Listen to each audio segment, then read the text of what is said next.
자, 앞 시간에 우리가 원순열을 했고 이제 두 개 남았습니다. 중복순열이랑 같은 것이 있는 순열인데 중복순열은 전혀 어렵지 않아요. 심지어 식을 잘 몰라도 돼. 이해만 잘 하시면 돼.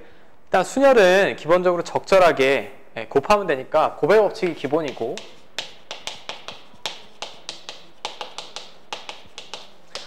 얘가 순열이랑 다 똑같아. 서로 다른 n개에서 다만 요거만 다르지. 중복을 허락하여 R개를 선택하여 배열하는 것을 중복순열이라고 하고, 기호로는 n 파이 r이라고 읽고 다음과 같이 씁니다. 이거 파이예요, 파이. 이렇게 쓰시면 돼. 서로 다른 n개 중에 중복을 허락하여, 뽑은 거 또 뽑아도 돼요. 그럼 중복을 허락하여 R개를 선택해서 배열하는 걸 n 파이 r이라고 한다라고 했어요. 자, 제가 예를 한번 들어볼게. 아주 간단하게 숫자가 1, 2, 3이 있습니다. 1, 2, 3이 있는데 제가 세 자리 자연수를 만들 거야. 네 자리 자연수라고 할까요? 네 자리 자연수를 만들 텐데 한 번 쓴 숫자를 또 써도 돼. 또 써도 되면 굳이 중복순열이라는 용어를 모르더라도 여기 적을 수 있는 숫자는 몇 가지일까? 1, 2, 3 중에 하나죠. 세 가지 중에 하나 적어주시면 되고, 나는 뭐 1을 적었다. 두 번째도 세 가지 중에 하나 적으시면 되지. 세 번째도 세 가지 중에 하나 적으면 돼. 네 번째도 뭐 세 가지 중에 하나 적으시면 될 거예요. 자, 그럼 전혀 뭐 n 파이 r이라는 공식을 몰라도 자연스럽게 곱의 법칙으로 충분히 이 연산을 수행할 수 있죠. 3의 4제곱인데 얘를 기호로 이렇게 쓰겠다는 얘기야. 서로 다른 게 지금 몇 개? 3개. 3개 중에 중복을 허락하여 4개를 선택하고 나열하는 걸 3파이 4라고 하고 계산은 이렇게 한다는 얘기죠. 그죠? n 파이 r이면 n의 r제곱이다 라는 얘기예요. 그냥 곱의 법칙을 이용해서 자연스럽게 이해할 수 있는 식이니까 굳이 원순열처럼 깊은 이해도 필요 없을 것 같아. 공식을 몰라도 이거 구할 수 있지 않겠니? 그죠? 근데 제가 포인트만 볼게. 포인트는 모든 순열의 종류는 다 똑같아요. n 파이 r이든 n p r이든 구분 가능한 건 이쪽으로 와야 돼.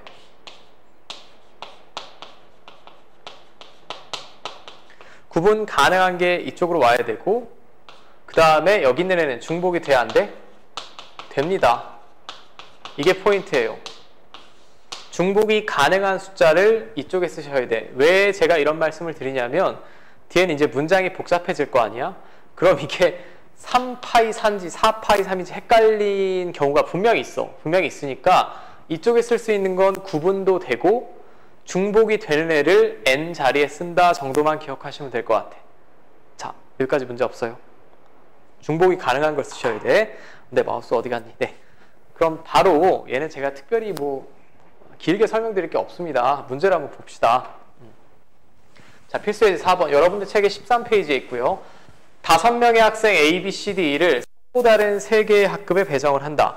지금 당연히 학생은 사람이니까 구분이 되고 A, B, C가 서로 다른 3개의 학급이니까 학급도 구분이 돼. 학급도 구분이 되는데 뭐가 중복이 가능한지 한번 생각을 해봐. A가 1반이면서 2반이 될 수가 있니? 없죠. 없습니다. 근데 A도 1반, B도 1반, C도 1반에 들어갈 수 있지. 즉 반이 중복이 되는 거죠. 이 말의 뉘앙스를 알겠니? 아니면 이렇게 생각할 수도 있고요. 반이 이렇게 3개가 있다. 저는 편의상 1반, 2반, 3반이라고 할게.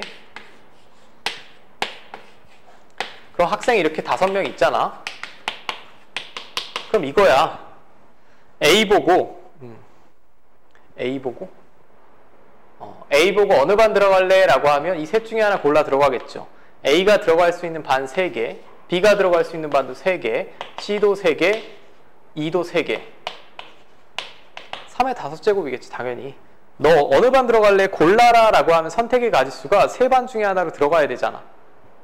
맞죠? 이해되나요? 이게 아니야.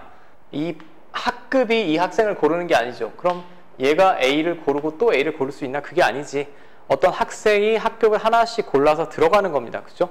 그럼 자연스럽게 곱의 법칙으로도 이해를 할 수 있고, 그지? 이 반은 이 반의 학생이 1명일 수도 있고 2명일 수도 있고 3명일 수도 있는 거죠. 중복이 가능한 게 지금 반이라고. 반이니까 기계적으로 푼다라고 하면 3파이 5가 되겠고 결론은 당연히 똑같이 3의 5제곱이 나오겠지. 243이 나오겠네요. 자, 됐어요? 1번. 자, 두 번째. 2명의 후보가 출마한 선거에서 3명의 선거인이 1명의 후보에게 기명으로 투표를 한다. 이게 국어적으로 기명투표, 무기명투표를 뭔지 잘 모르셔서 우리나라가 선거하면 기명투표를 하니 무기명투표를 하니 내가 누굴 뽑았는지 제 이름을 적고 투표하지 않죠. 그죠? 그게 무기명투표고 기명투표는 선거인이 선거인의 이름을 명시하는 거예요. 쪽지에. 저기 뭐 북쪽에 있는 뭐 북한당 같이 생각하시면 돼. 내가 누구를 뽑는 건지 개표인이 다 알 수 있는 거죠. 아, 이 사람은 얘를 뽑았고 이 사람은 얘를 뽑았고. 이게 기명투표입니다. 선거인이 본인의 이름을 적고 투표하는 걸 기명투표라고 한다. 이런 것도 써드려야 되나? 선거인이 본인의 신분을 적는 거. 신분을 적고 투표하는 걸 기명투표라고 한다. 그러면 얘는 무기명투표랑 무슨 상관이 있냐? 만약에 2명의 후보가 나왔어. 뭐 박근혜 대통령이랑 문재인 대통령이 나왔다. 박근혜 대통령이 3표, 1표를 받았다라고 하면 이 3표가 무기명이라면 누구한테 3표 받은지 모르죠. 민주주의 국가면 당연히 무기명 투표를 할 테고. 근데 이 3표가 철수, 영희 등등이 준 3표일 수도 있고 뭐 영희랑 나영이가 준 3표일 수도 있어. 그치? 자기 이름을 적고 투표한다라고 하면. 이름을 적고 투표하는 게 기명투표고 둘은 분명히 가지수가 다릅니다.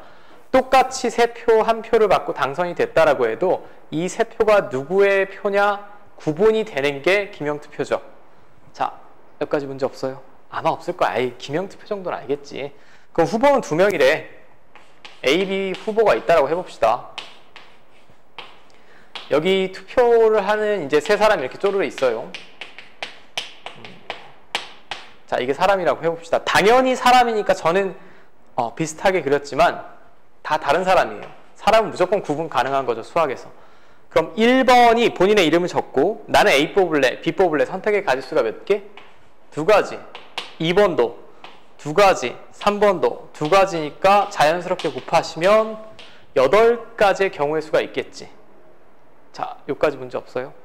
그럼 얘도 마찬가지. 기계적으로 푼다라고 하면 일단 얘는 중복이라는 표현이 없어도 중복이 맞아. 중복 순열이 맞아. 왜? 후보도 구분이 되고 선거인도 구분이 되고 얘가 얘한테 1표 넘게 줄 수 있지. 2표를 줄 수도 있고 얘가 2표를 받을 수도 있고 3표를 받을 수도 있죠. 그럼 중복이 가능한 게 후보야 선거인이야? 후보지. 얘는 2명한테 뽑을 수 없잖아요. 중복이 안 됩니다. 후보는 여러 명한테 표를 가질 수 있어요. 그러니까 중복되는 게 이쪽에 쓰인다며. 2 파이 3. 자, 됐어? 공식으로 2의 세제곱이니까 8이죠. 됐죠? 자, 제가 조합까지 다 배운 다음에 한번 정리를 해드릴 텐데 NPR이든 N파이R이든 순열에서는 이쪽은 모두 구분이 되는 겁니다. 지금 선거인도 구분이 되고 후보도 구분이 되죠. 근데 이 둘 중에 하나가 구분이 안 되는 건 조합의 관점이에요. 자, 일단 여기는 다 구분이 돼야 돼. 근데 중복 순열이면 구분도 되고 이쪽은 중복이 돼야 된다고. 헷갈리시면 일단 외워. 당연히 고배 법칙을 이해를 하시면서 푸시되 정 헷갈릴 것 같으시면 구분이 되는 게 N자리에 온다 정도는 외워두시는 게 좋습니다. 자, 다음 문제 넘어갈게요. 뭐 2개 넘어갔나봐? 진짜 손이 벌벌 떨리나요? 왜 이러지? 네, 여러분들 책의 14페이지입니다. 5개의 숫자 0, 1, 2, 3, 4로 중복을 허락하여 만들 수 있는 4자리의 자연수의 개수를 구하여라. 그냥 문제에 명확하게 써있지. 쓴 거 또 써도 된다는 얘기야. 중복을 허락한다는 얘기는. 자, 숫자는 5개인데 4자리 자연수를 만든대. 4자리 자연수. 자, 숫자가 0, 1, 2, 3, 4. 저는 개인적으로 중복순열은 자연스럽게 고배 법칙으로 푸는 걸 더 선호를 해. 공식을 쓰기가 좀 헷갈릴 때가 많죠. 자, 네 자릿수가 나와야 돼요. 여기 0은 올 수가 있니? 못 오지. 1, 2, 3, 4 중에 하나를 써야 돼요. 선택의 가지수가 네 가지고. 여기는 0이 와도 되죠. 맨 앞에 0이 오면 네 자릿수가 안 되잖아. 여기는 올 수 있는 애가 5개, 0, 1, 2, 3, 4 중에, 여기도 5개, 0, 1, 2, 3, 4 중에, 여기도 5개. 자, 이거 계산하시면 되지. 아주 심플하죠. 125 곱하기 4니까 답은 500이 되나? 500이 되겠고. 자, 이거 뭐 보통 1번 같이 문제가 나올 리는 없죠. 2번처럼 나오겠지. 5개의 숫자 1, 2, 3, 4, 5로 중복으로 허락하여 만들 수 있는 4자리 자연수 중에 4300보다 큰 수. 4300보다 큰 수가 되려면 일단 1000의 자리가 5로 스타트하면 무조건 4000 어쩌고 저쩌고 보단 크지. 이렇게 생겨먹은 수는 다 4300보다 커. 그죠? 그 다음에 이렇게 시작하는 애도 다 4300보다 크지. 그 다음에 이렇게 시작하는 애도 다 4300보다 크죠. 나 뭐 하는지 알겠어? 이렇게 써진 애도 다 4300보다 크지 않을까? 이 다음에 1000의 자리가 3이나 2면 4300보다 작겠지. 그러니까 4300보다 큰 경우를 여러분들이 구분을 하시고 그 다음에 세시면 되지. 여기 쓸 수 있는 애는 1, 2, 3, 4, 5 5개 중에 하나. 여기도 5개 중에 하나. 5개 중에 하나.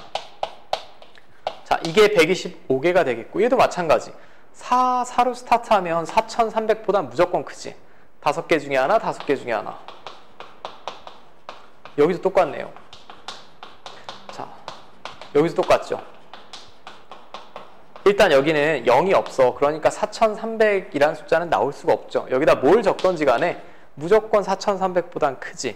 이 외에는 있을까 없을까? 없겠죠. 맨 앞자리가 3으로 스타트하면 어떻게 4300보다 크겠니? 말이 안 되는 거고. 자, 이거 뭐 중복만 추가되어 있을 뿐이지 순열의 관점에서 충분히 다 이해하고 다 풀어내실 수 있을 것 같습니다. 여기 좀 빨리 넘길게요. 자, 그 다음 함수. 자, x에서 x로의 y로의 함수의 개수를 구하여라.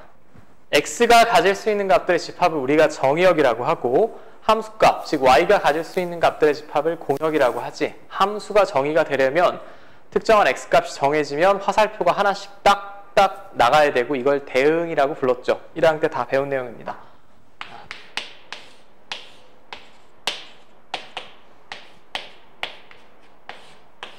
자, 먼저 정의역 공역이 이렇게 돼 있어요. x에서 y로의 함수. 그럼 a는 화살표 몇 개 선택할 수 있죠? 4개 중에 하나, 그지? 나갔다. b도 나간데 또 나가도 되잖아. 4개 중에 하나.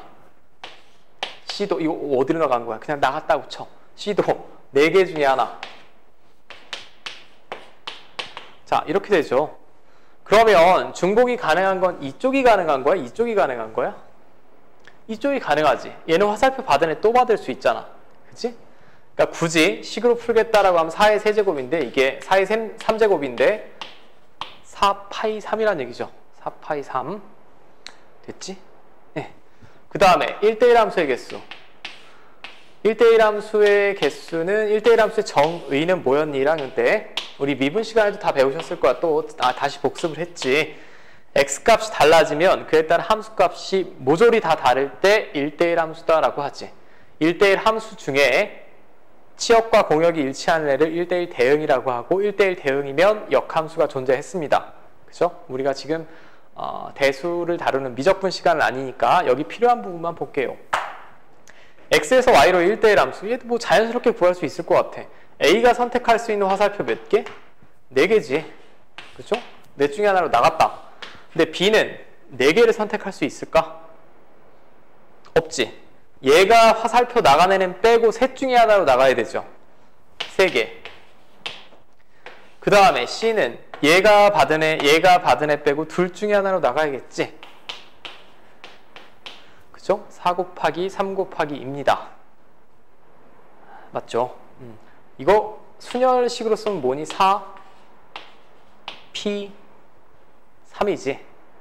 자, 4p 3이 뭐냐라고 이해하시면 되냐면 공역 4개 중에 3마리를 뽑아서 쫙 줄 세워서 짠짠짠 하나씩 대응시키겠다는 얘기야. 그죠? 우리가 이건 조합, 중복 조합에서도 함수를 다루니까 기억을 하는 방식은 이쪽은 공역의 개수입니다. 이쪽은 정역의 개수. 이쪽 여전히 공역의 개수, 정역의 개수죠. 이름 좋지 않니? 지금 뭐 현재 정부도 공정을 되게 좋아하죠. 실제 뭐 사회가 공정해졌는지는 모르겠지만 공정으로 외우시는 게 제일 좋아. 헷갈리면. 왜 제가 이걸 굳이 외워달라고 말씀을 하냐면 이렇게 유한계거나 몇 개 되지 않으면 누구든지 다 곱의 법칙으로 풀어낼 수가 있어. 근데 여기가 n개, 여기가 n개 막 수열처럼 나오고 하면 헤맨다고. 헤매지 말고 한번 이해하셨으면 공정으로 어느 정도 외워주세요. 또 얼탱이 없이 전공으로 외우지 말고 그런 바보 같은 행위는 안 하겠지. 뒤에 조합이나 중복 조합도 여전히 공역, 정역의 개수니까 지금 외워두시는 편이 더 좋을 것 같아. 그치? 뭘 자꾸 그지야? 그진? 됐죠? 이제 마지막 오늘의 하이라이트.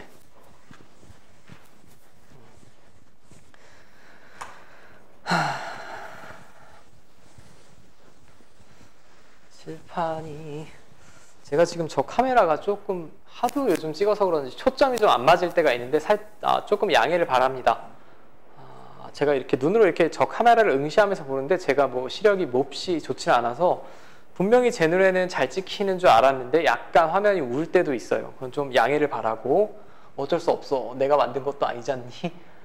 자, 그 다음에 같은 것이 있는 순열. 여러분들 책에 보면 16페이지야. 16페이지인데 같은 것이 있는 순열은 어느 책에 보면 예전에는 동자 순열이라고 합니다. 동자 순열. 혹시 그런 표현이 나올까봐. 여기서 동자라는 말은 뭐 어린 친구 이런 걸 말하는 건 아니라 같을 통의 글자 자자예요. 글자가 같은 것이 있는 글자가 뭐 있는 걸 나열하는 그 방법에 관한 게 같은 것이 있는 순열이 되겠고, 우리가 같은 것이 있다라는 건 똑같은 애가 또 써져 있을 수 있으니 어떤 중복이라고 이해하실 수도 있을 것 같아. 중복이라고 이해하실 수도 있는데, 자, 먼저 제가 예시를 한번 들어볼게요. 이 얼탱이 없어 보이는 식이 뭔지. 자, 얘 몇 개니? 4개입니다. 근데 얘를 일렬로 배열을 할 거예요. 일렬로 배열을 할 텐데 문제가 하나 있어. 1이 똑같지? 맞아? 1이 똑같아. 그러면 만약에 얘네를 서로 다른 것으로 한번 제가 생각을 해볼게. 이거는 원래는 똑같지만 1A, 1B라고 합시다. 그럼 4개를 일렬로 배열하는 방법의 수는 몇 개죠? 4팩, 그치? 근데 4팩이면 이렇게 배열을 하나, 이렇게 배열을 하나 똑같은 거야? 다른 거야? 똑같은 거지. 똑같은 1이잖아. 나는 편의상 구분을 해서 1A, 1B라고 했지만 원래는 똑같은 애입니다. 그죠? 그럼 이렇게 셈을 하면 너무 많이 나오지 않아? 가지수가? 몇 개니? 4팩토리얼이면 24개죠. 24개인데 24개가 안 나옵니다. 왜? 이런 걸 다 나열한 게 24개거든? 몇 배만큼 셈이 많이 됐을까 그럼? 2배만큼 셈이 많이 됐죠. 이거랑 이게 다 다르다라고 간주를 하고 나온 게 4팩토리얼이잖아. 근데 다른 게 아니라 같은 거지. 확률과 통계의 정말 핵심은 중복되지 않게 빠짐없이 이걸 세는 게 제일 중요한 거예요. 중복이 나왔으면 중복이 안 되게 나누던가 빼던가 하셔야 됩니다. 여기까지 문제 없어요? 몇으로 나누면 될까 그럼? 2로 나누면 되겠지. 왜? 얘랑 얘는 똑같은 건데 다른 것처럼 생각하고 셈을 한 게 4팩토리얼이잖아. 그럼 내가 원하는 수보다 크게 나왔으니까 나눠야겠네. 그렇지 않아? 되죠? 그럼 이걸 좀 확장을 해볼게. 일단 답은 몇 개 나올까? 12가지 나옵니다. 확장을 해보면 1이 3개가 있다. 1이 3개가 있으면 원래 1, 3개가 다 다르다라고 간주를 하면 5팩토리얼이 나오겠죠. 5개의 문자를 일렬로 쭉 배열을 하면. 근데 이걸 편의상 1A, B, C라고 하면 이렇게 나열이 되든 이런 식으로 나열이 되든 이런 게 다 한 가지로 셈이 돼야 되지. 한 가지로. 몇 가지도 문제 없죠? 한 가지로 셈이 돼야 되는데 5팩토리얼로 구하면 너무 많이 셈이 됐어. 몇 배나 많이 셈이 됐냐는 얘기지. 이 가지수만큼 셈이 많이 되지 않을까? 1A, 1B, 1C, 1B, 1A, 1C, 1C, 1A, 1B 뭐 이런 것들이 다 똑같은 배열인데 다 다르게 간주하고 셈이 됐잖아. 그럼 몇 배나 셈이 많이 되냐? 이 같은 문자를 배열한 것만큼 셈이 많이 됐죠. 다시 나누자라는 얘기예요. 자, 여기까지 이해돼?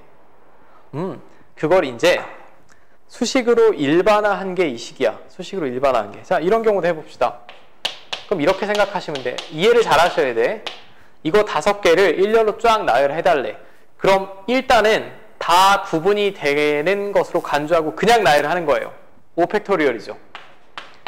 그냥 나열을 했는데 같은 것이 몇 개?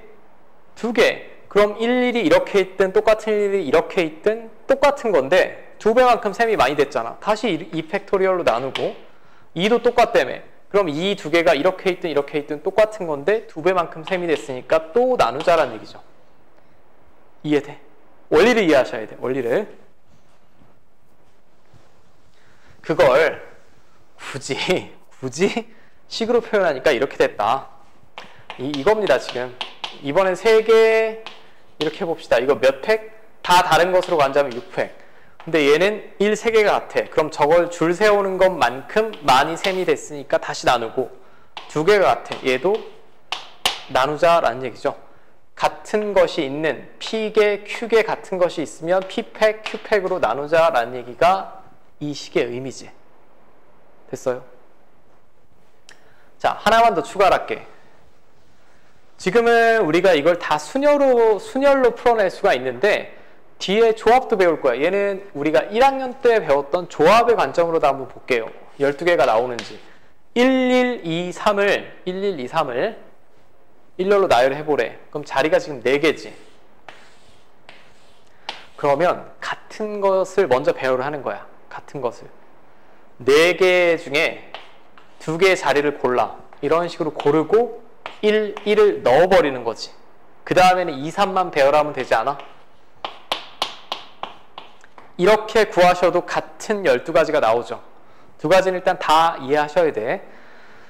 문제가 복잡해지면 여러 가지 방법을 정확하게 그때그때 사용해야 되니까 조합으로는 이렇게 이해할 수도 있다 정도까지 알아주시면 될 것 같습니다. 자, 이거 문제 없죠? 같은 것이 있는 순열. 제가 혹시 뭐 수업 중에 옛날 버릇이 나와서 동자 순열이라고 할까봐 저건 써드린 거고 더 뭐 되도록이면 요즘 용어로 사용할 거예요. 네. 자, 필수 예제를 한번 봅시다. 6개의 숫자를 모두 사용하여 만들 수 있는 6자리 자연수의 개수를 구하여라 라고 했어요. 자, 6자리 자연수면 맨 앞에 뭐는 올 수가 없을까? 맨 앞자리에 0은 올 수가 없겠지.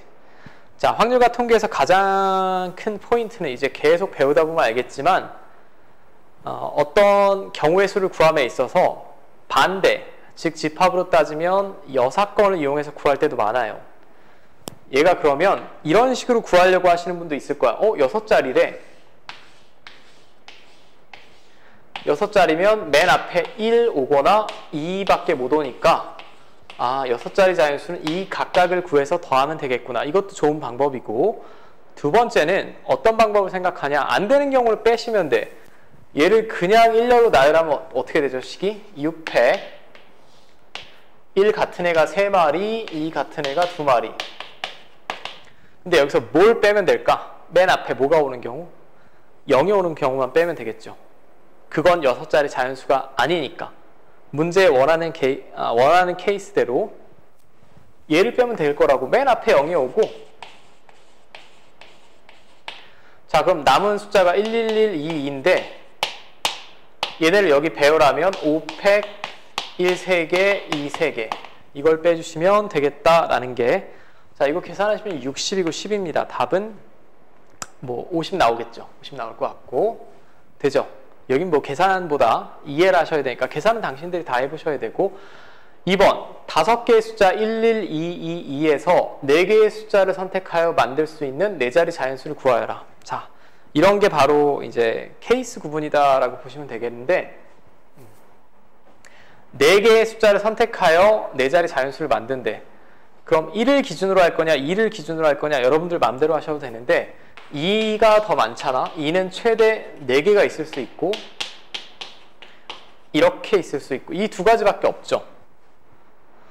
1, 2, 2, 2로만 숫자를 만들거나 1, 1, 2, 2로 만들 수 있거나 맞아? 그럼 얘로는 숫자 몇 개 만들 수 있을까? 다 다른 걸로 생각하고 4팩, 2가 3마리 같으니까 3팩으로 나누면 4가지고요. 맞니? 자, 그 다음에 아이고 헷갈려. 얘는 4팩 2팩 2팩으로 나누면 되지.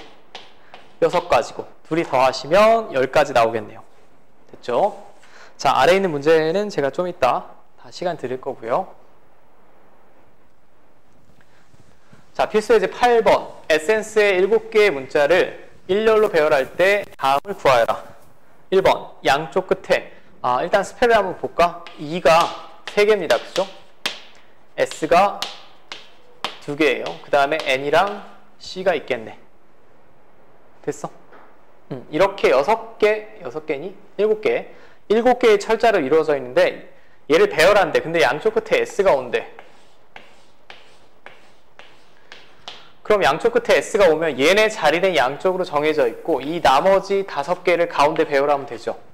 근데 2는 3개가 같으니까 5팩 나누기 3팩이 되겠고요. 4, 5, 20이고 3개의 2가 모두 인접한다. 인접한다는 말은 이웃하는 거랑 똑같지. 이웃하면 뭘로 한다고? 하나의 문자로 취급을 한다. 그럼 문자 결국 몇 개? 하나, 둘, 셋, 넷, 5개라고 보면 되지. 5팩. 그런데 S는 2개가 같지. 2팩으로 나누시면 되겠네. 5팩이 120이니까 2팩 나누면 60이 되겠고요. 자, 제가 강조하고 싶은 부분은 뭐 이거예요. N이 C보다 반드시 앞에 오도록 배열하는 경우의 수를 구하여라. N이 C보다 반드시 앞에 온다는 얘기는 이웃해서 앞에 있다는 얘기가 아니야. 이웃해서 앞에 있다는 얘기가 아니고 이런 경우도 된다는 얘기입니다. 이렇게 써 있어도 N이 C보다 앞에 오죠.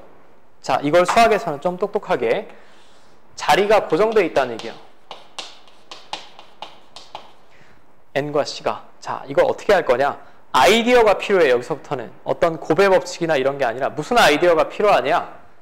N이 반드시 C보다 오는데 앞쪽에 오는데 바로 앞에 올 필요는 없다는 얘기야. 2칸 앞에 와도 되고 3칸 앞에 와도 되고 그럼 이걸 케이스를 어떻게 구분하나요?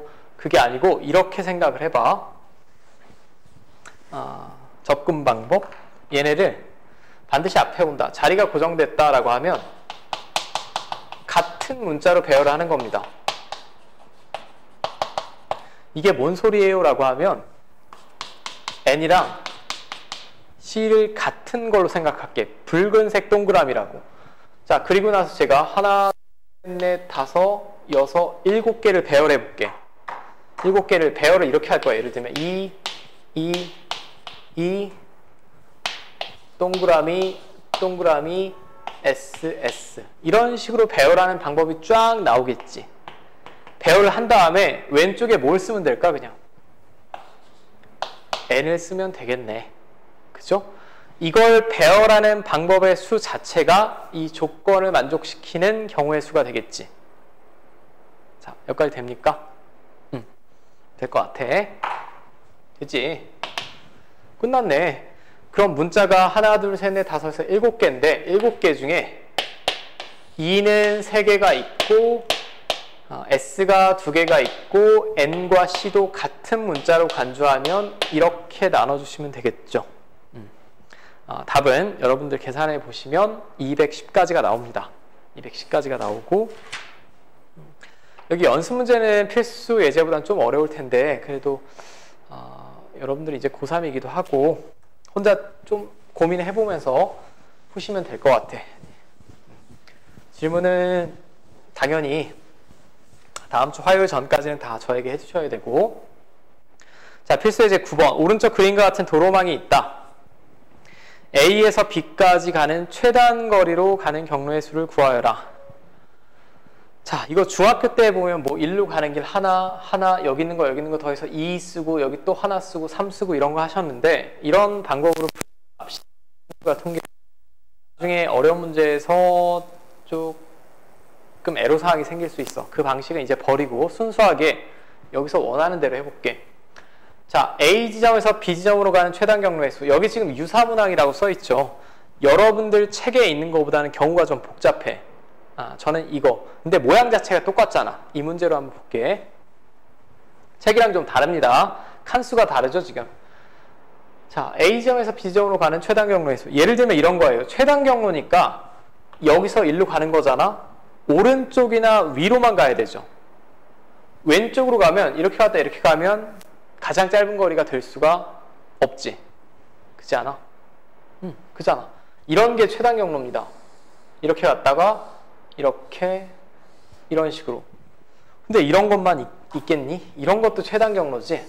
자, 세봐. 맞아. 이거 4칸, 7칸이니까 11칸 간 거고 5, 2, 7, 2 더 가면 9, 2 더 가면 11칸이니까 이동한 경로의 수가 똑같죠. 거리가. 자, 이게 최단 경로인데 그럼 A는 항상 초이스가 위로 가거나 오른쪽으로만 가야 최단 경로예요. 왼쪽으로 가거나 아래로 쏟아져 내려오면 최단 경로가 될 수가 없어. 자, 그럼 이걸 또 어떤 아이디어로 우리가 풀어낼 거냐? 이렇게 생각을 해보자는 거지. 오른쪽으로 가는 방법을 우리가 A라고 하고 위로 가는 방법을 B라고 해볼게. B라고 하면 이해하시면 굉장히 심플해. 결국 여기서 일로 가려면 위로는 몇 칸 가야 될까? 4칸이죠. 위로는 4번 가야 되고 오른쪽으로는 몇 번? 7번 가야 돼. 그치? 맞아? 아니 이게 뭔데요? 그러면 이 빨간색처럼 간 것도 A, B로 표현이 가능해. 오른쪽으로 몇 번 가야 돼? 5번. 위로 2번. 그 다음에 다시 오른쪽. 이런 애들이 나오겠지. 그럼 여기서 뭔가 하나 깨달음이 오지 않아. A, 같은 것이 있는 거 7개. B, 같은 것이 있는 거 4개. 얘네를 배열할 때마다 경로의 수가 하나씩 딱딱 대응이 되죠. 되지? 결론은 심플하네. 그럼 이거네. 총 11칸 가야 돼요. 11칸 가야 되는데 A는 7개가 같고 B는 4개가 같으니까 이걸 계산하시면 되겠죠. 여러분들 책보다 지금 복잡하다고 그랬어, 이 시기. 자, 2번은 A 지점에서 P 지점을 지나 B 지점으로 가는 최단 경로의 수. 자, 아이디어는 똑같습니다. A 지점에서 P 지점, 일로 가려면 4번, 2번 가야 되죠. 4번, 2번이니까 총 6번인데 오른쪽으로 4번, 위로 2번. 다시 여기서 B로 가려면 이런 식으로 오른쪽으로 3번, 위로 2번 가야 되죠. 그럼 총 5번인데 오른쪽으로 3번, 위로 2번 가야겠지. 됐지? 됐어? 그럼 아래에 있는 문제는 그냥 딸려있는 문제인데 왜 딸려있는 문제냐? 이게 전체 경우의 수고 계산을 하지 않았지만 여기서 P를 거쳐서 가는 경로의 수를 빼면 나머지는 다 P를 안 지나고 가는 경로가 나오겠죠. 됐어요? 자, 이게 필수예제 9번이고 이 문제의 포인트는 경로의 수를 같은 것이 있는 순열로 표현할 수 있다라는 거고 특정한 점을 반드시 지날 때 최단 경로 구하는 걸 한번 해봤어. 근데 이 책에는 연습 문제만 있어서 제가 책에는 없습니다. 지금 참고 문항을 하나 가져왔어요. 이 참고 문항은 장애물이 있는 경우야. 그냥 아주 평범하고 이쁜 격자 문항의 길이 아니고 무언가 있는 경우, 경로 안에 장애물이 있는 경우. 자, 좀 전에 푼 문제는 특정 지점을 반드시 지나고 도착지에 도착하는 방법의 수를 구했다면 이번엔 특정 지역에 도착을 하는데 어딘가는 지나지 않고 이 길이 끊겨 있거나 장애물이 있거나 이런 경우를 한번 볼 거예요. 이런 경우는 길이 끊겨 있죠. 자, 여기는 하나만 기억하시면 돼. 요령이.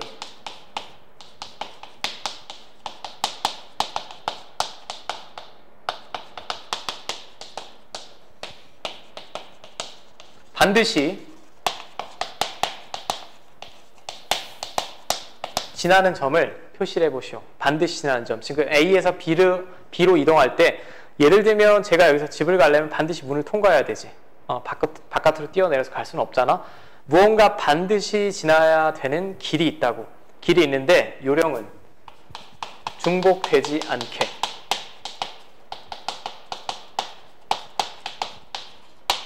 자, 중복되지 않게는 자, 사선 방향으로 찍어내시면 됩니다. 자, 이게 뭔 소리냐? A에서 B까지 이렇게 가는 거죠. 이렇게 가는 거. 자, 그럼 반드시 지나는 길을 어떤 학생은 이렇게 찍을 수 있을 거야. 아, 여기 하나 중에 반드시 지나겠네요. 맞아. 맞는데 수학적으로 구하기에는 굉장히 어려운 부분이 생깁니다. 왜냐하면 여기서 여기 지나고 이렇게 갈 수도 있지만 여기서 여기 지나고 이렇게 갈 수도 있고 여기 다 지나고 이렇게 갈 수도 있지. 중복이 돼, 안 돼? 돼. 그럼 이걸 다 구하고 중복되는 경우를 나누거나 빼려면 너무 힘들어요. 너무 힘드니까 애초에 중복이 되지 않게 경유점을 사선 방향으로 찍어내는 거야. 뭔 소리죠? 이런 식으로 지금 이렇게 이동하는 거잖아? 그럼 이 방향으로 찍으라고. 반대. 이렇게 찍어내면 잘 봐. 이거 1번 점, 2번 점, 3번 점이라고 할게. A에서 1번 거쳐서 2번이나 3번은 갈 수가 없어요. 최단 경로이므로. 최단 경로니까 오른쪽이나 위로만 가야 되는데 아래로 쏟아져 내려올 수가 없죠. 두 번째, 2번을 지나서도 1번은 갈 수가 없습니다. 최단 경로니까. 오른쪽이나 위로만 가야 돼요. 이렇게. 3번을 지나서도 마찬가지지. 이쪽이나 이쪽을 갈 수가 없지. 자, 그럼 두 조건 다 만족하나 잘 봐봐. A에서 B 지점으로 가려면 세 점 중에 한 군데는 반드시 지나가야 됩니다. 그죠? 반드시 지나가는데 동시에 지나는 경우가 하나도 없지. 없으니까 계산이 편하다는 얘기야. 중복되는 게 나오면 막 떼고 막 난리를 쳐야 되잖아. 그럴 필요가 없다라는 거. 자, 그럼 첫 번째는 A에서 1번 거쳐서 B를 갈 수도 있고 2번 거쳐서 B를 갈 수도 있고 3번 거쳐서 B를 갈 수도 있습니다. 그죠? 이제 노가다 하시면 돼요. A에서 1번 가는 거. 오른쪽 2번, 위로 2번. 4팩 나누기 2팩, 2팩. 그럼 1번에서 B번 가려면 오른쪽 3번, 위로 2번. 5팩 나누기 3팩, 2팩. 자, 가운데는 자연스럽게 곱하시면 되겠고, 자, 여기는 제가 계산하지는 않을게. 계산이 중요한 게 아니라 식을 이해하고 세우는 게 중요하니까 A에서 2번은 오른쪽 3번, 위로 1번이에요. 4팩 나누기 3팩. 다시 2에서 B는 오른쪽 2번, 위로 3번. 이렇게 되겠죠. A에서 3번. A에서 3번은 이거 하나밖에 없지 않니? 쭉 가야 돼. 한 가지. 그 다음에 3에서 B. 3에서 B는 5팩 나누기 위로 4번 가야 되니까 4팩으로 나누시면 되겠네. 자, 됐어요? 원리 이해되죠? 여러분들 책에 보면 아마 연습 문제에 21페이지에 10번 같은 경우에 이런 문제 있을 겁니다. 그 문제를 제가 도와드리느라고. 자, 두 번째도 한번 볼게요. 여기 이런 게 장애물이죠. 얘는 아예 길이 없는 경우고 A에서 B로 가는데 A에서 B로 가면 또 찍어보시면 돼. 여기 길이 없잖아. 근데 반드시 통과해야 되는 데가 여기, 여기, 여기, 여기. 이렇게 내려오면 사선 방향으로 이렇게 찍으라고. 이 네 점 중에 하나는 반드시 지나야 되죠. 자, 됐어요? 왜 이렇게 찍는다고? 중복이 안 되니까. 이렇게 찍어내잖아. 이렇게 갔다가 이렇게 갈 수가 없습니다. 최단 거리면. 그럼 뭐 짧게만 볼까요? 계산을 하지 않고. 자, 방법은 이렇게 네 가지입니다. 그죠? A에서 1번 거쳐서 B로 가는 경우 한 가지에 여기서 다시 몇 가지? 5번 가야 되는데 오른쪽으로 4번이니까 4팩으로 나누고 A에서 2로 가는 건 5개인데 뭘 5개야? 4개인데 4개인데 3팩으로 나누고 그 다음에 여기서 1로 올라가면 5번인데 3팩 2팩으로 나누고요. A에 3번 갈 때는 얘랑 똑같지 않아? 그죠? 똑같고 A에서 4로 갈 때는 한 가지 끝. 이거 다 더해주시면 되지. 계산은 당연히 조금 복잡한데 이거 문제 자체가 어렵다고 볼 수는 없죠. 계산이 좀 복잡할 뿐이고. 자, 여러 가지 순열까지 제가 쭉 설명을 드렸고, 근데 제가 드린 설명을 완벽히 이해한다라고 해도 실전 연습 문제까지 다 깔끔하게 풀리진 않을 거야. 여러분 공부해볼 만큼 해봤잖아. 기본 개념을 안다고 모든 문제를 푸는 건 그건 또 다른 영역이죠. 여러분들 숙제로 충분히 해보셔야 되고. 네, 수고하셨습니다.